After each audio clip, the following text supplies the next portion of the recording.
憤怒其實係一種手段，你想達到某一個目的嘅一種手段。人咧大聲嘅時候，覺得自己越啱，貶低人哋，抬高自己，都係過度自卑嘅一份子，依附住人哋嘅眼光而生存。你唔好諗住改變人哋嘅思維，你可以改變嘅嘢就只有你自己。問下你自己中唔中意自己先。Hi， 大家好，我係 Holly，多謝你收睇我第一個 YouTube channel。呢一集係第一集。以前咧我就做開 Facebook Live 嘅，教大家化妝啦 ，share 我用嘅化妝品啊、護膚品啊，喺邊度買衫啊、買首飾啊、整頭啊，一啲扮靚嘅 sharing。咁我都好耐冇同大家見面啦，好耐冇出片啦。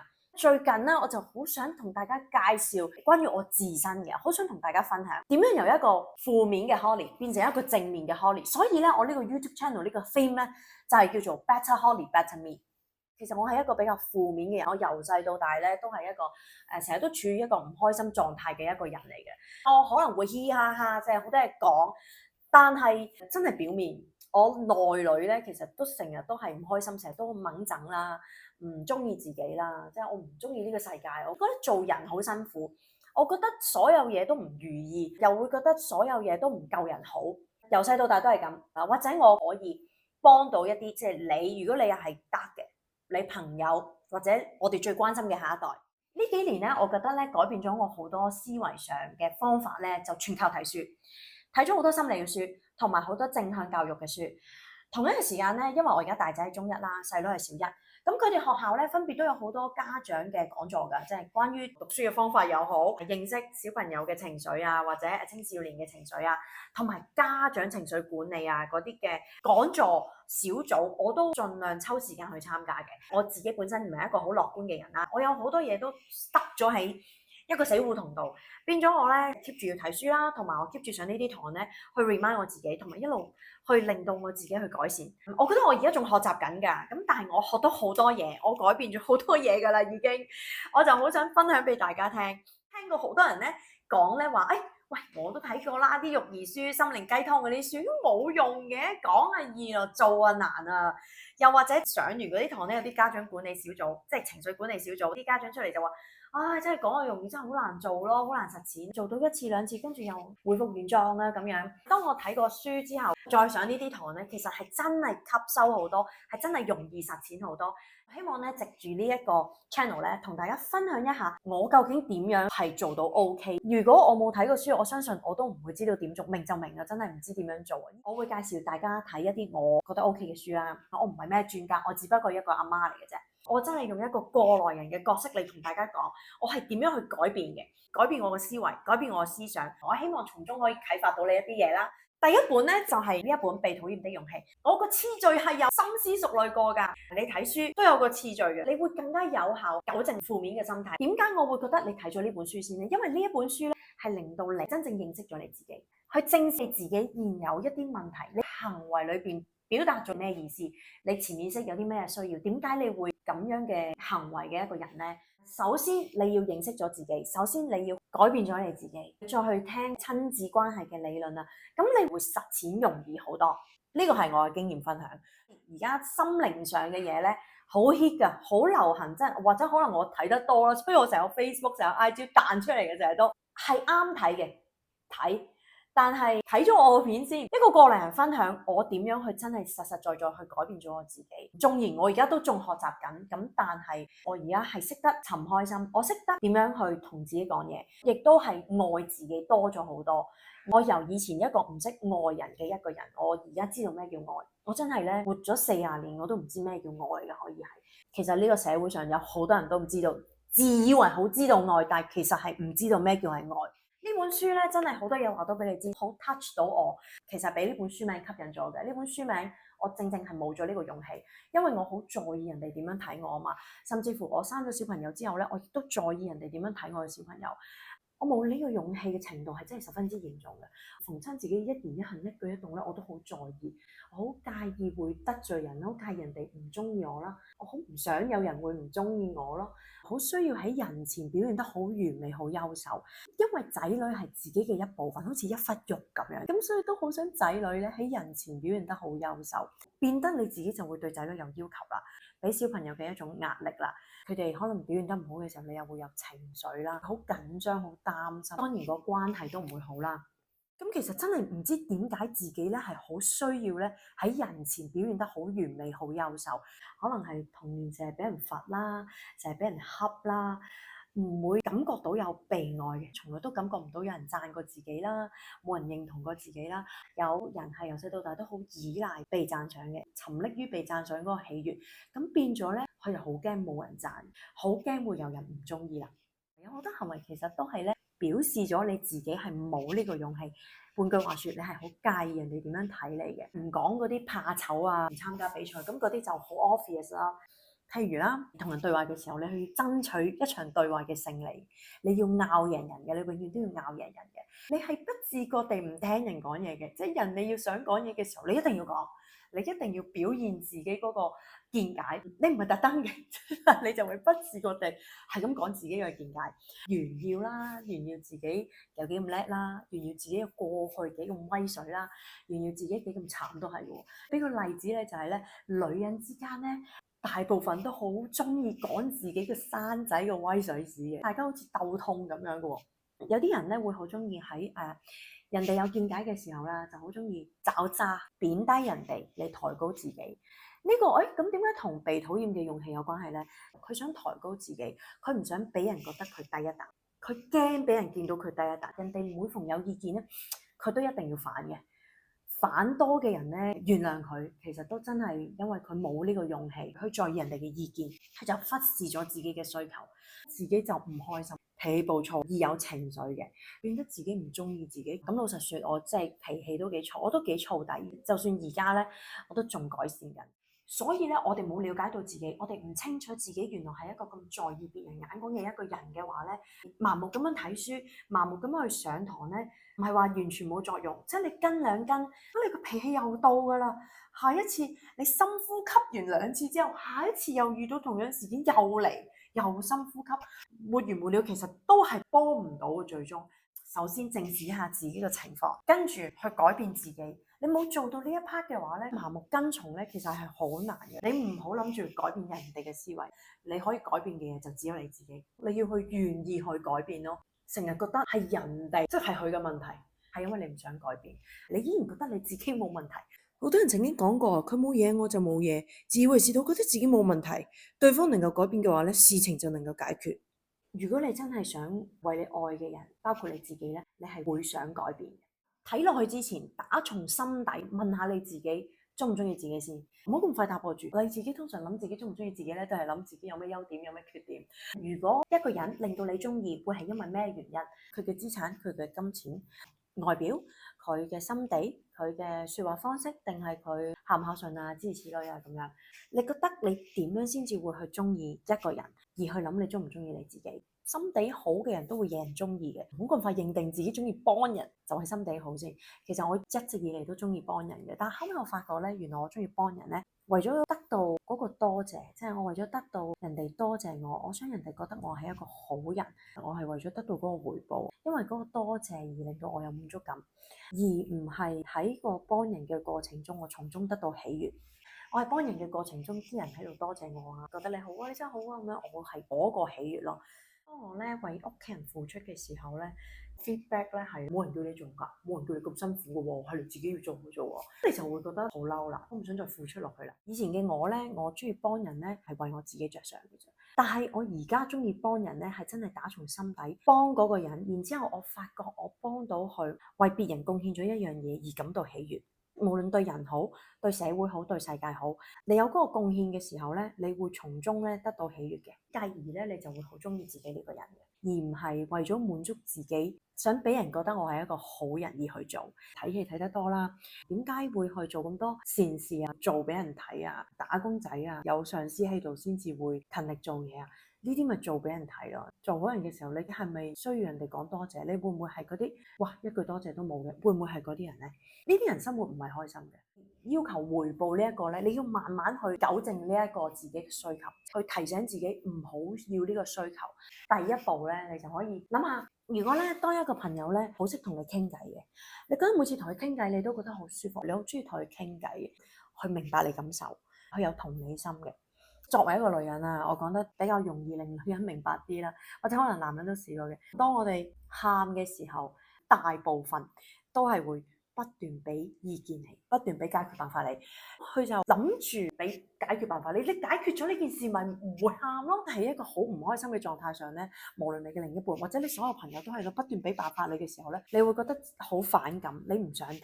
當一個人埋嚟攬下你，講出你嘅感受咧，其實你會覺得好 touching，感覺好舒服。其實人咧就係好需要有一個咁樣嘅人喺你側邊，但係我哋好難求得有一個咁樣嘅人。倒不如我哋求自己做到呢一個人。你首先你學識咗同理心，你明白咗你自己係一個點樣嘅人，睇清楚自己嘅需要先。睇呢本書你就真係清楚咗自己好多，你明白咗自己點解會係有失儀嘅態度啊，好失儀嘅行為啊。你明白咗自己，你體諒咗自己，你就已經感覺好好多。呢個社會上咧，有好多人都唔真正了解自己，唔真正明白自己。我係其中一個。睇完呢本書，我真真正正係 feel 到我自己。其實同理心呢樣嘢咧，就我相信大家都聽過㗎啦，都會知道啊，就係明白人哋嘅感受啦。但係點樣實踐嘅時候咧，我覺得其實好多人都唔識嘅。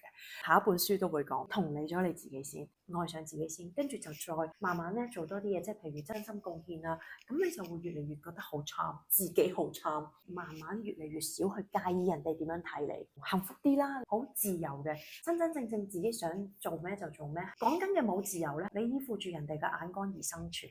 做所有嘢都唔順，做所有嘢都唔係你想要，因為你想要嘅嘢就係人哋想要嘅嘢，好束縛住。喺書裏邊咧都有提到，因為我哋係過於恐懼人際關係，所以咧我哋就變得討厭自己，即係太在意人際關係啦，太在意人哋點樣睇你啦，睇咗你就知道喺邊方面出事嘅時候，你改變咗自己，你就得到咗個幸福感。我做咗個閱讀報告嘅，啲書咧就間晒 highlight 晒，諗住俾大家睇嘅，影響我嘅重點，我會攞出嚟講嘅。我希望大家聽完我講，都買本書睇下啦。我講唔得晒成本噶嘛。呢本書作者咧就係帶出阿德勒心理學嘅一啲理念嘅。阿德勒心理學咧就話，人人都有自卑感，但係其實自卑感咧係一個好嘢嚟嘅，一種追求進步嘅一個慾望，係會想令到自己更好。如果我哋人咧係向正向發展嘅話咧，我哋會係揾正向嘅出路去處理呢啲自卑感嘅。但係如果揾錯咗一個出路咧，就係可能用咗啲行為上嘅方法咧嚟去處理自己嘅自卑感，即係譬如咧懶叻啊，去刻意表現自己啊，呢啲咪就係想處理自己嘅自卑感，因為唔想俾人覺得低人一等啊嘛。人天生係有自卑感，童年嘅經歷啊、傷害咧，就會令到自卑過度嗰個感覺出現，唔識得好積極咁樣去正向途徑處理你嘅自卑感。一直以嚟咧，我都唔覺得自己係自卑嘅，我仲以為自己都幾有自信，因為喺我自己做嘢嗰個範疇咧，我準備充足噶嘛，咁所以其實我做嘢係好有信心、好有自信，覺得自己不足嘅時候，我咪去學咯，好上進嘅喎，咁所以我從來咧都冇諗過自己會有自卑感。我可以分享少少童年嘅經歷俾大家知嘅。以往嘅我咧，淨係諗起童年唔開心嘅嘢啦，而家就唔係嘅，而家會勾翻一啲開心嘅嘢嘅。以前咧，我真係諗得好差嘅，我真係覺得自己好慘嘅。喺我有認知以嚟，我係一個成日喊嘅人，好容易就喊，一俾人話我就喊，一俾人笑我就喊，係喊到中學我都喊。我細個咧就俾人改咗一個花名啦，我細個就好肥嘅，好似一個大番薯咁。細個花名咧就係叫做大番薯啦。每次一見到親戚們，佢哋就會笑你，就會話你大番薯啦，跟住就會話煮咗你嚟食啦，煨咗你嚟食啦，燒咗你嚟食啦，煲咗你嚟食啦。每次一講我都會喊，一講就喊，唔使講晒成句啊！一開始講我就已經喊。我覺得全世界都係衰人嚟嘅，我唔識得愛㗎，因為喺我世界裏邊咧係冇人愛我嘅。中學時候好啲，因為中學識反啊嘛，小學唔識反。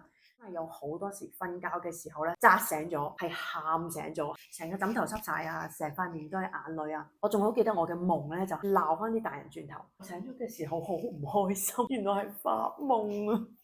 我有一段時間咧好靜唔出聲，因為喺我嘅認知世界裏邊咧，我一出聲就係錯嘅。我每逢一出聲就係會俾人鬧，個個都會唔中意你啦，個個都會話你啦，話你冇禮貌啦，冇規矩啦，一講嘢就會有人嫌棄你啦，覺得你煩啦，覺得你多嘴啦。總之我出聲就係錯嘅。到4年級第一次老師，我仲好記得，連個樣我都好記得，俾咗一個好學生獎我。嗰陣時有個章㗎，好學生章。點解我會係好學生？我從來冇覺得自己好過，我又冇開心，因為我喺嘅認知裏邊，我唔係一個好嘅小朋友，冇人中意我嘅，我唔應該有呢啲獎嘅。但係呢個獎咧話俾我知咧，我唔講嘢係啱嘅。小學冇朋友，係高小我先至同翻一個隔離鄰舍嘅朋友仔同班，咁我先至有翻一個朋友，咁佢有一堆朋友，咁就變咗一堆係我都係我嘅朋友啦，先至開始個人會講嘢咯。Before that 咧，每一個小息我都會落去排隊等打鐘上翻去課室，冇朋友咯。當陣時咧，我又冇厭惡世界嘅感覺嘅，我冇開心咯。中學嘅時候咧，就開始模仿人啦。初中嗰陣時，我會羨慕其他人，就會去學其他姊妹嗰啲行為，學啲表妹嘅行為。點解其他大人會中意佢哋嘅咧？其中一個就初中都係中意串串貢嘅一個 auntie 咧，就 feedback 咧都係，哎呀你真係搞笑，做乜咁搞笑啊咁樣啦。於是乎我就學啦，點不知換嚟咧，佢直接話我乞人憎。你呢啲就乞人憎啦，你行開啦。反而咧攬住串串貢嗰個，咁就攬住佢話你又唔同啦，我淨係中意你。呢啲嘅片段咧，其實我到而家咧都歷歷在目㗎。原來影響咗我好深。而家咧咁我就會正視佢啦，夠膽講俾人聽。以前咧我係收，原來係要講，越要講經歷出嚟咧，你就會越唔會俾嗰件事影響啦。我以前咧我啲行為以為我一個性格嚟嘅，以前我覺得我就係咁咯，唔中意自己咁樣，但係就改唔到咯。譬如有咩性格，我唔識得聆聽人嘅，我唔中意聽人講嘢，唔俾人話得。我都好中意找詐嘅，即係我好中意批評人，咁我就好中意拗啦，我要拗贏啦，爭講嘢啦，我中意同人比較啦，樣貌會比較，身形會比較，伴侶會比較，小朋友會比較，乜嘢嘢我都會攞嚟同人比較，當然係自己心裏邊比較啦，形成到自己生活得唔開心咯。好慶幸自己發現到我自己問題原來係童年嘅影響啦，咁當然我唔可以歸咎嘅，都係我一啲嘅思維錯誤啦。當你去正視翻你童年嘅時候，你嘅思維咧都會易啲去改變。唔好唔承認自己自卑，其實人人都會自卑，人人都有，一定有，爭在你去點樣處理自卑感嘅啫。有啲人係會因為與生俱來嘅條件就自卑啦。以前咧我都會因為自己隻腳好大 pat pat 好大而自卑，我由細到大憎咗自己嘴大好耐啊，因為你比較 below average 你就會覺得自卑啦。自卑感咧，你自己俾自己嘅咋，一個主觀解釋嚟嘅咋，係你自己選擇點樣解釋，你有得揀嘅，而唔係一個客觀嘅事實。你點樣去 define 呢個特徵咧，係你去俾佢嘅啫。以矮嚟做一個例子啦，咁啱呢本書嘅作者咧就係一個矮嘅人士嚟嘅，佢係一個心理輔導，佢朋友咧就俾咗一個好好嘅解釋佢，矮喺你嘅角色嚟講係一個好處，俾到人哋一種 relax 嘅感覺，俾到人哋可以敞開心扉，去放開自己，去講自己心事。我高大嘅，我係俾到人一種咧壓迫感。當你如果面對咧細細粒嘅人咧，你會覺得想保護佢，你會覺得佢俾唔到一種壓迫感嚟嘅。呢個作者咧就係有矮呢個好處，所以自卑感咧係你俾你自己嘅啫。嗰樣嘢係優點定缺點咧係你俾你自己嘅啫。keep 住否定自己，冇咗前進嘅勇氣，係阿德勒所講嘅自卑情結。自卑情結咧，慢慢演變做一個叫做優越情結。優越情結咧，就係我頭先一路所講嘅咧，要表現得比人高人一等嘅，係自己自己嘅一個行為嚟嘅。仲有譬如有啲人咧係將所有名牌着上身啊，或者咧黐住啲叻嘅人啊、有錢嘅人啊，就會覺得自己高人一等啊。呢啲全部都係優越情結，有一啲滿足感、優越感，沉醉咗喺一個虛偽嘅優越感當中。明明好似自己好犀利咁樣，但係咧揾唔到開心啊！真係揾唔到內在動力令自己開心啊！因為其實嗰啲係一個假象嚟嘛，虛偽嘅優越感嚟噶嘛。自卑變自大嗰啲人咧，原諒佢哋啦。其實應該佢哋生活都唔開心，佢哋唔識得用一啲正確嘅方法，或者其實佢哋童年嘅時候經歷，令到佢哋慢慢演變成呢一個樣子，唔知道原來要正視童年嘅陰影。頭先咧我都講咗炫耀不幸，有好多人講咧佢以前有幾慘嘅，我都會講。呢個世界咩過去嘅人都有，要慘大有人在，總有好多人咧覺得自己係最慘嘅。呢種炫耀不幸，好似要鬥慘，覺得自己係最特別嘅存在，呢個係一個錯覺。最終佢都係累咗自己，生存得好唔開心。除此之外咧，頭先我都講到我係一個容易掹憎、容易發嬲嘅人嚟嘅。以前覺得係咁就係咁，而家會知道原來可以改，都認識咗咩叫憤怒。憤怒咧，你係可以控制，成日都會講控制唔到、忍唔住啊。我以為係遺傳俾屋企受感染，憤怒其實係一種手段，係你想達到某一個目的嘅一種手段。利用你嘅憤怒，你利用你鬧人，其實想達至某一個目的。朝頭早翻學遲到啦，做阿媽嘅喂真係嬲噶嘛，遲到佢仲坐喺度，真係忍唔住要鬧，即係咁啦。你用咗鬧呢個方法咧，目的就係想逼佢即刻行動。好多時咧就覺得係忍唔住，呢一個係一種手段。好多家長都話：喂，咁唔鬧唔得，唔出門口啊！係因為我哋諗唔到其他辦法啫。事實係因為我哋家長技窮，除咗鬧我哋唔識啦。如果要得到即時嘅效果咧，我哋就諗到鬧咯。你鬧佢咪聽咯，你鬧佢咪好幾日咯，好幾日咯，嗰下咪做咯。憤怒嘅一個表面嘅情緒嚟嘅，係內在我哋心裏邊存在咗好多個情緒。你緊張，你焦急，你擔心，你失望。講翻頭先我遲到個 case，因為我哋焦急，我哋擔心去遲到，可以停一停，諗一諗，咦，我做咩事憤怒呢？可能你嗰下就唔會憤怒嘅。呢個係一個幾好嘅方法嚟。譬如一個人遲到，佢今日遲到，聽日遲到，第三日都遲到，3次裏邊得1次你嬲嘅啫，另外嗰2次係因為一次因為你都遲到，一次係因為你大把時間。嬲嗰次咧就係因為你嗰日有好多嘢做，要趕住走，咁你咪嬲咯。係因為你自己有 issue，所以你嬲。湊小朋友嘅時候咧，都係因為我哋大人自己有 issue。小朋友咧，同一個行為，我哋就有陣時咧好輕鬆嘅態度嚟應對佢嘅，但係有陣時好惡，帶有自己內在情緒嘅一種態度嚟鬧佢。好嘢都未做晒功課啊，放工翻嚟就已經好攰啊，咁你咪即刻着咯個人。咁呢個其實係因為你自己有 issue 啦，你已經好攰啦，你又擔心佢唔夠瞓啦，你又 foresee 到你冇得瞓啦。始終我覺得人係有情緒嘅，當然我而家都未係化嘅境界啦，我仲會有情緒。我嬲嘅時候 remind 自己係可以嬲，但係我唔可以用憤怒嚟表達我嘅憤怒。我可以話俾人知，我而家有啲情緒，我而家嬲，你俾我一陣間先，你要自己行開一下。靜咗先。如果你係一個客，你好嬲，你想向佢發嬲，咁但係你要諗你有咩目的？係想 ask for 回報啊？知道你嬲啊？人咧，當你越覺大聲嘅時候咧，就好似覺得自己越啱咁樣。當你自卑嘅時候，想要證明自己啱咧，就越嚟越大聲嘅。總之你要諗你有咩目的啦，向住呢個目標去諗有咩方法嚟達成呢個目的。我自己都試過喺餐廳度，我想表達我自己嘅訴求，我係好嬲嘅某件事，唔需要好大聲。你有冇搞錯啊？點，直接就咁同佢講，其實我而家係好嬲，不過我唔需要你做啲乜嘢，只不過我想你知道咁樣呢個方法我唔係好同意，我會繼續嚟食飯嘅，但係我唔想有同樣嘅情況再發生咯。你可以好平鋪直述咁樣話俾佢知你嘅心情，唔需要用憤怒嚟表達你嘅憤怒。以前嘅我鬧得好狠。我阿媽鬧我個仔嘅時候咧，我目的咧係想停咗，我覺得好煩。即係我聽到我阿媽鬧我仔咧，我就覺得好煩，我就覺得你停啦，唔好再鬧啦。我就鬧我仔鬧得更大聲，係鬧到癲咗咁樣。咁我阿媽就停啦。為咗達到我目的，我用咗一個憤怒嘅方式咯。我傷害咗我個仔，我傷害咗我自己。我小朋友細個嘅時候推跌一個小朋友，我就真係好嬲，我接受唔到佢咁樣。好多人在場，我當陣時嘅目的係要俾其他人知道我有教仔嘅。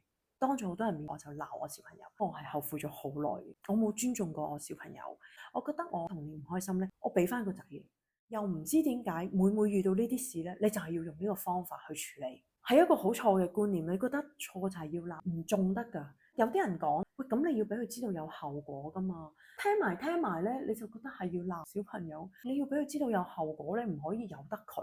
唔係話要由得佢，但係亦都唔係要用鬧呢個方法咯。我哋缺乏咗說話技巧，我哋缺乏咗溝通嘅技巧，唔知道點樣去達成我哋個目的。除咗鬧之外，太在意人哋嘅眼光，我咧就太在意人哋覺得我冇教仔啊。點解要人哋知道我有教仔咧？我自己知咪得咯。咁當然呢啲道理我而家先明啦，又唔係以前唔明，只不過以前真係做唔到，嗰個衝動要咁樣做就咁樣做咗咯。阿德勒心理學裏邊咧有個 term 叫做權力鬥爭，唔係指善意理性嘅討論。如果係善意係理性嘅話咧，雙方會企喺對方嘅立場嚟諗一諗，點解佢有咁嘅見解，從而令到自己思考一下啦，逆思維一下啦。但係如果你 feel 到對方開始激嬲你，甚至乎包含咗一啲人身攻擊啊，咁你就要企開嚟諗一諗，究竟對方係為咗啲乜嘢咧？佢係為咗拗贏一場交咧，咁你就要退啦，由得佢贏。如果你都想去爭贏呢場交嘅話，你就跌落咗呢一個權力鬥爭，而你亦都係過度自卑嘅一份子，因為你同佢都係想去拗贏一場交，而顯得自己高人一等，顯得自己叻過佢，俾對方睇到又好，俾旁觀者睇到都好，俾自己睇到都好，就感覺良好啲。你覺得輸咗好冇面啊？權力鬥爭裏邊咧，俾你贏咗又如何啊？輸咗嗰一方咧係會報復。如果你喺街度同人鬧交，遇着一個有自卑感嘅問題嘅人嘅話咧，咁可能佢唔忿氣嘅喎，就會揾機會報復。如果我哋面對仔女，作為父母嘅一個面子，為咗要拗到佢心服口服，可能會有反效果。其實仔女會有報復心態，咁仔女嘅報復心態會點咧？可能係有問題行為啦，唔返屋企啊，違法嘅行為啊，bully 人啊，做壞分子啊，呢啲全部其實都係一個報復嘅心態，因為佢要喺第二個地方度咧顯得自己高高在上啊！佢哋都唔知點解自己就係想學壞，佢哋唔會估到自己原來係要為咗報復父母，係要令到佢哋傷心。你又唔知道原來係自己造成嘅喎，到陣時你又賴啊，點解佢會咁啊？人其他仔女都唔係咁，點解我嗰個咁唔生性啊？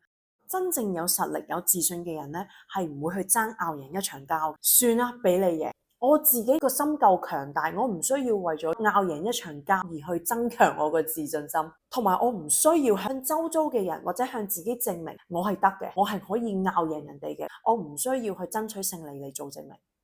你 feel 到有人同你權力鬥爭，就唔好踩落去啦，走開，新相識就算啦，你原諒佢啦，佢都係自卑心過重。如果好朋友嘅話咧，咁你唔會嬲佢，或者你哋會傾下，同佢分享下呢個 video 啦。阿德勒心理學認為咧，鬧同罰都係唔啱㗎啦。我都真係覺得唔應該鬧，唔應該罰，唔應該用罰嘅方法，唔可以讚，亦都唔可以鬧。讚就陣間先講，我哋講咗罰先，我哋講咗鬧同罰先。呢個世界，呢個社會，周圍都係賞罰制度㗎啦，唔罰點得啊？小朋友應該知道做錯事要有後果嘅，係要承擔個責任。我同意呢個世界，呢個社會咁多人，我哋人類群體動物嚟㗎嘛，群體生活㗎喎，一定要有啲制度，有啲法律去制走住每一個人。我哋要保障其他人嘅安全，其他人嘅利益，我哋唔可以自己話中意點就點噶嘛。我覺得喺家庭裏邊就唔係咁樣講法啦。家庭裏邊要包含咗呢個愛喺度。如果你下下都要用罰嘅方法，都係用鬧嘅方法，好容易小朋友咧就感受唔到被愛，會影響佢哋嘅成長。我哋係有責任令佢知道出到嚟呢個社會係要有承擔，做錯事係有後果嘅。我哋有好多其他嘅方法嘅，只不過你唔識嘅咋。你為咗要佢改好一樣嘢，不斷都係用鬧嘅方法，咁耐以嚟個小朋友可能都未改好你想佢改嘅嘢嘅喎，但係你就不斷鬧。你應該知道鬧係起唔到作用啦，點解你仲要繼續鬧呢？大部分阿爸阿媽都講我，喂，做乜鬧咗你咁多次，話咗你咁多次都係唔聽嘅啫，講極你都唔聽。既然係咁，即係呢個方法冇用啦，咁點解仲要用呢？點解仲要罰呢？罰咗佢咁多年，一個月冇得打機，扣零用錢，罰咗咁多次罰企，佢都係咁噶啦。你罰極佢，佢都係由朝到晚喺度打機噶啦。咁即係罰唔 work 啦。咁點解你仲要用呢？呢啲説話咧係同我自己講嘅，點解我仲要用呢？真係提醒自己唔好再用呢啲方法啦。佢唔聽話，你想佢聽話，其實又係喎。咁點解你要小朋友一定要聽你話呢？我哋所謂嘅乖就係讀多啲書啊，唔好打咁多機啊，做下家務啊，係你嘅 standard 啦。咁 anyway，我哋作為家長係最希望佢哋自律啊、善良啊、有禮貌啊。如果你真係想去做到嘅，即係諗下辦法啦，上多啲堂，睇多啲書，諗下有咩辦法可以令到佢哋咁樣啦。一味用鬧，一味用懲罰咧，好危險。如果佢哋真係覺得唔被愛嘅時候咧，好容易出事。喂，女仔咧要縱嘅，女仔要錫嘅。如果一個女仔冇被愛嘅時候咧，我好細個就已經想拍拖，我好想揾男朋友，我好想有人中意，有人愛。拍好多次拖嘅女仔男仔都好啦，可能佢哋童年時真係冇被愛嘅感覺，所以佢哋不斷拍拖，不斷去揾愛嘅感覺，因為佢哋有咁嘅需求。你覺得喂，鬧完佢，佢真係乖幾日，嗰段時間會乖啲嘅，真係 work 㗎。如果你有咁嘅 mind 咧，要 delete 咗佢啦。你都識得講啦，好幾日咯，好一排咯，好快佢又回復原狀。咁其實你知道鬧係有效果，不過呢個係短暫嘅效果，而且係一個俾人嚇窒嘅效果。長久落去咧，只會有反效果。佢個心咧，佢都冇嗰個內在動力咧去 perform 佢嗰啲嘢㗎。鬧得多咧，製造到反效果咧，我哋有機會救唔翻。至於讚賞咯，讚賞咧我都唔同意㗎，我同阿德勒嘅睇法係一致嘅。以往嘅我咧，我覺得好怪啊讚人，但係你就會覺得係要咯。點講咧？你覺得讚人咧，嗰個人會好開心，你都會想佢開心，你想讚佢。我細個唔係俾人讚嗰個嘛，咁我會留意到咧，被讚嗰個小朋友開心，但係隔離左右嗰啲小朋友咧係有機會唔開心。我成日都會見到啲朋友讚啊讚小朋友啊，好似好識做咁，好似好有道理咁樣。但係你有冇留意隔離左右嗰啲黑晒面㗎，係變臉㗎？咁佢哋又理直氣壯，做得啱乖，梗係要讚啦。咁都冇做過唔讚好正常噶喎，唔係噶嘛。咁佢唔係24小時1年365日都俾你望到噶嘛。真係有做過，但係冇人見到冇人讚，咁就好慘噶啦。顧下大圍嘅感受啦。所以其實讚我一直都唔係咁中意呢個動作嘅，但係你又會覺得好似對小朋友係要做。好似咧呢一個讚賞咧已經係一個公認嘅必需品嚟嘅。你唔讚佢點得㗎？你唔讚嗰個咪唔知道嗰樣嘢係啱嘅咯，係好事嚟嘅咯。讚多啲佢哋先至會有自信啊！要讚佢先至會再做㗎嘛。冇錯，你讚佢，佢下次會再做。但係佢以讚賞為目標做嗰個動作咧，佢係有動機嘅。佢就係為咗得到你嘅讚賞。久而久之咧，佢係 look for 人哋個反應而去做每一件事，而唔係真係培養到佢自己內在係真係想做一個好人，真心為別人付出，為咗得到嗰個貢獻感而有滿足感。佢哋係為咗得到嗰個讚賞而有滿足感。有啲小朋友咧，阿媽阿爸喺度，佢先至會有禮貌嘅啫。如果有兄弟姊妹嗰啲啊，阿爸阿媽喺度咧，先至會做乖嘅。阿爸阿媽唔喺度嘅時候，就會蝦細嗰個或者蝦大嗰個。佢係咪一個乖嘅小朋友咧？咁代表成日都會見到側邊嗰同事老細喺度，上司喺度，先至會做嘢嘅。老細唔出嘢，蛇王噶喎，咁佢咪就係想人哋知道佢有做過嘢，先至做咯。佢個目標係為咗得到人哋嘅反應咯。我個女試過問過我，以前我用讚嘅方法讚得多佢嘅時候，有一日你可能唔讚佢嘅時候，佢會問你：媽媽，點解你唔讚我嘅？佢好唔開心啊！佢竟然唔開心喎，因為我唔讚佢，所以佢唔開心。其實佢做乖嘅嘢咧，係為咗得到我嘅讚賞。end up 如果我唔讚佢嘅時候咧，佢會好 sad。我哋最初嘅目的讚佢哋係為咗令到佢哋開心，令到佢哋做同樣嘅事啊嘛。但係其實原來 end up 咧，佢哋係會唔開心，係會令到佢嘅人生好唔開心。如果有一日佢做咗一樣嘢，佢冇人讚佢嘅話，佢好唔開心。點解佢嘅開心唔開心要依賴人哋嘅讚賞呢？我細個嘅時候咧，成日都會見到隔離左右咧俾人讚啦，但係我會心裏邊諗，點解我做同樣嘅事咧係冇人讚我嘅咧？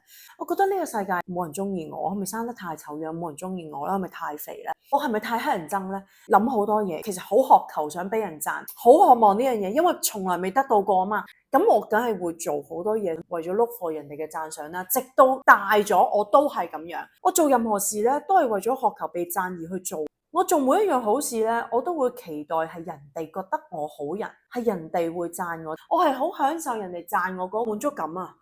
我會覺得做咗啦，佢會覺得我好好啦，我就覺得呢個係開心咯，而唔係因為我付出得到嗰個貢獻感而開心。唔同啊，唔一樣。咁變咗，如果當我知道佢唔係咁講嘅時候咧，可能我幫完佢反轉豬肚嘅話，我就會好嬲，我就好唔開心，好唔開心。點解會有啲咁樣嘅人㗎？因為我人生就真係依賴咗人哋俾我嘅 feedback 而決定我開心唔開心，咁我唔可以咁㗎嘛。睇完書我就知道唔開心係有得解嘅，即係我知道邊度出錯啦，我就去糾正自己嘅呢個思想，唔好去睇人哋個反應。我嘅開心唔開心係靠我自己嘅，唔係靠你嘅反應俾我令到我開心。我唔會依賴人哋嗰個 feedback 㗎，我自己做好事我自己知，我自己有嗰個貢獻感，我有嗰個滿足感，我就開心㗎啦。就算你反應冇多謝我，冇感激我，冇覺得我好，因為我自己做過嘅事而開心。我做嗰行嘢咧，我會有開班教學生，我成日都開唔到口。你做得好好啊，繼續努力。即係好似以前啲阿姐永遠咧俾你個 comment，well done，keep it up。好似上司同你講，你會覺得 OK。但係如果係一個平起平坐嘅人同你講，well done，keep it up，咁你會覺得點咧？我就覺得我咁樣講咧，好似將自己擺到好高位咁。Exactly。讚賞咧，其實係一個態度咧，就係將你自己擺高位，對住低位啲嘅人嘅一個評價。你當咗自己係一個有能力者，你俾一個冇能力者嘅一個評價，你將自己擺高咗啊！當你咧俾一個平起平坐嘅人咁同你講咧，你就會覺得怪，硬係覺得哇，你咩料啊？你咁同我講嘢嘅咧，我邊個啊？對住小朋友正常啊，咁我哋係高位個小朋友噶嘛，咁對住小朋友由上而下嘅關係咪啱咯，咁所以係要讚賞咯。由上而下嘅一個評價，其實係無意之中咧，你係一個操控嘅態度嚟嘅，將自己擺高位啊嘛，變咗你係有一個駕馭低位過你嘅人咯。你做得啱我就讚，你做得唔啱我就鬧。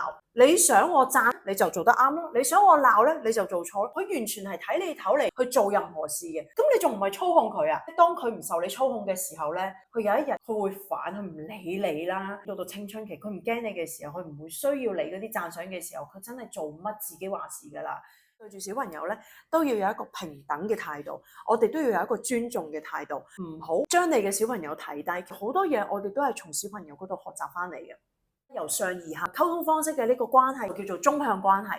如果你用慣咗縱向關係喺人際溝通嘅方面嘅話咧，你就會對每一個人你都係用縱向關係。你冇諗住，我對小朋友係縱向關係，但我對朋友對其他人我係橫向關係。No no no， 係唔會嘅。你嘅心理咧係唔會識得咁樣去 switch 嘅。對住同輩同齡嘅人咧，你會分邊個高等過你，你會分邊個弱過你，自然去對待唔同嘅人咧有唔同嘅態度。縱向關係係一個唔好嘅對人嘅態度。習慣對住小朋友，你都要利用橫向關係，你要識得尊重你小朋友。你需要你小朋友尊重你之餘，你都要識得尊重你嘅小朋友。冇話家長唔使尊重小朋友嘅，我哋係應該要利用橫向關係去發展我哋唔同嘅人際關係，包括親子關係。賞罰教育裏邊咧係包含咧尋求別人嘅認同。我哋有人認同我哋先至會更加有自信，更加覺得自己係得嘅，更進一步去闖呢個世界。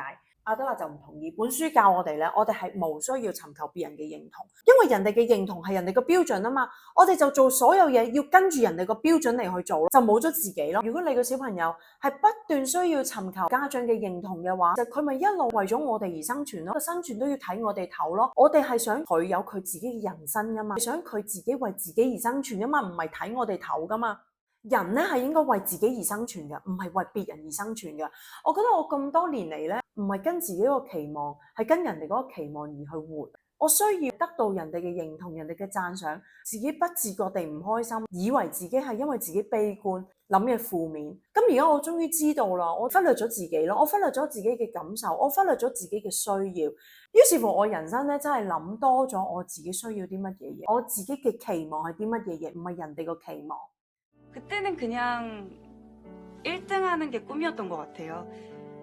엄마한테 자랑스러운 딸이 되고 싶었고, 선생님한테 칭찬받고 싶었고, 모두에게 인정받고 싶었어요. 돌이켜보니까 그때 나한테 조금 미안하네요. 뭐가요? 남들 이목 신경 쓰느라 정작 내가 나한테는 관심을 못 준 것 같아서요.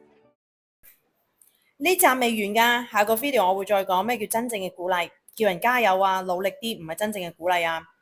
點樣做到課題嘅分離呢？